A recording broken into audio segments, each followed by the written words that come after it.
I really enjoyed China, and I thought it was a wonderful country to visit. The event that happened in Tiananmen Square in 1989, I did some very, very basic research on it on Wikipedia prior to getting to China, and then did the same kind of search while in China and found it to be, heavily, I guess, censored would be the right word.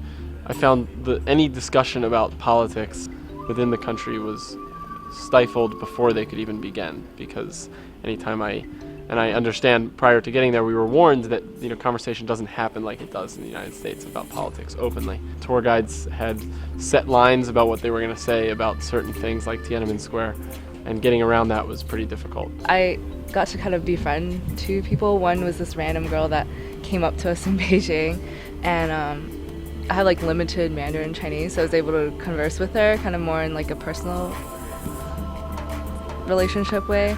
And then the other guy I met him on a sleeper train from the way to Beijing to Shanghai, and I felt like they were more open to talking about politics. And I think I can see why the tour guides, because they have to kind of be the face of China, and they don't want to misrepresent it. With my limited Chinese, I was like, oh, so weren't there protests in Tiananmen Square or something with the girl? And because of the language barrier, I think that's why we were able to talk more about it. But with the other guy, I started a conversation. Well, he started it actually about gun control. He started asking me about do I own a gun, and would I own a gun, or why not? I was with one of the university trips, and I don't know, we had dinner with people, and I think someone kind of started to bring up Taiwan, and someone was like, really, you're gonna do that? Someone of the other desk is like, I don't know if this is the right forum for it, and it was just quickly hushed, because again, it's the same kind of thing. They're supposed to be representing other people, and maybe they didn't want to misrepresent. I remember Dave and I had talked about this before we even got to China. You just are hoping so much that there's going to be some kind of underground cultural revolution network where everybody talks about it, and it's there, and you just have to tap into it and wink and nudge your way into the conversation. What I can't get past is the idea that people can't find things out for themselves and be able to make their own decisions. What I saw was a lack of, truth in the media, and a lack of also the censorship online. I looked for Tiananmen Square as well. I looked for information on Tibet and similar issues, and I couldn't find anything. So I guess what challenged me the most about the experience was just the idea that it's almost you can't even make the decision about how to compare things when that level of honesty appeared, at least to me, not to exist. How crazy of an atmosphere it was in the late 80s, and how much unrest there was towards the government, and I wonder where that went. I hope so much that people aren't okay with it, and I think that historically youth are always interested in revolting. I think a lot of them are focused on studies and focused on gaining wealth. Maybe they feel that the system works right now for that. A lot of Chinese people are so focused on their education and learning.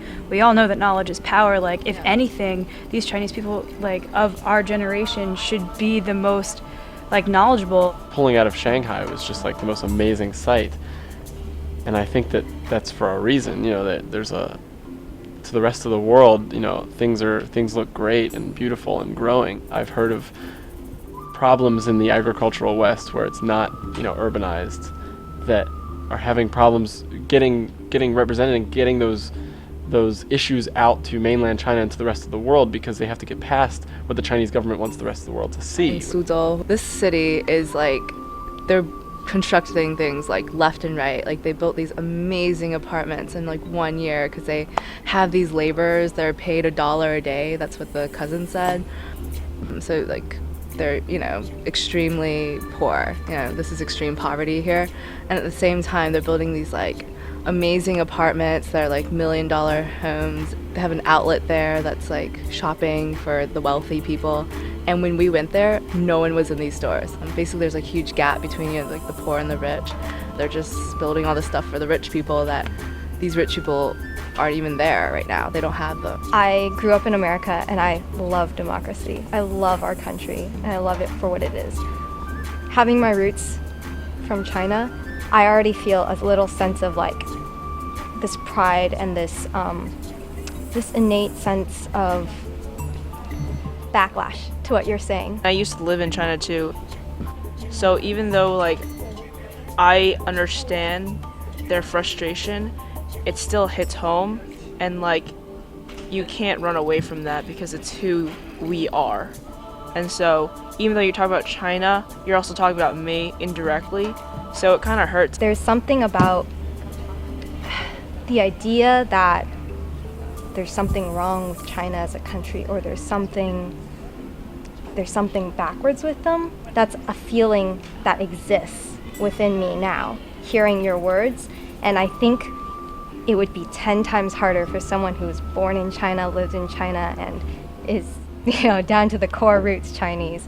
And I think that what I'm expressing now is very much a reason why maybe a revolution doesn't exist. Pride in your country and pride in your roots is something I've felt more and more and more as we've gone deeper into these Asian countries. And it's particularly difficult being one of few ethnic minorities on the ship that I'd never expected to experience at all. And it's so interesting, and I really appreciate ideas coming from people like you and the concern for equal rights around the world. I mean, I want that too. I just have to say, being ethnically Chinese now, it affects and it colors my viewpoint. I think that it has been the most effective port to me because it's been the most different to me. And as somebody who has grown up where I have grown up, it has been the most foreign to me. And to see life go on in such a not backwards, in such a normal fashion, in such a different political climate has been, or was for the 6 days in China. It was just very, and I guess difficult shouldn't be the word. It was just very different for me. I don't think there's enough acknowledgement that this is a society that's been existing long, much longer than ours has, who's been thriving, there's such a large cultural history. I mean, politics is one aspect of it, and I'm not saying it's something that should be muted in any way. It's just there's not enough celebration of what else I think China is.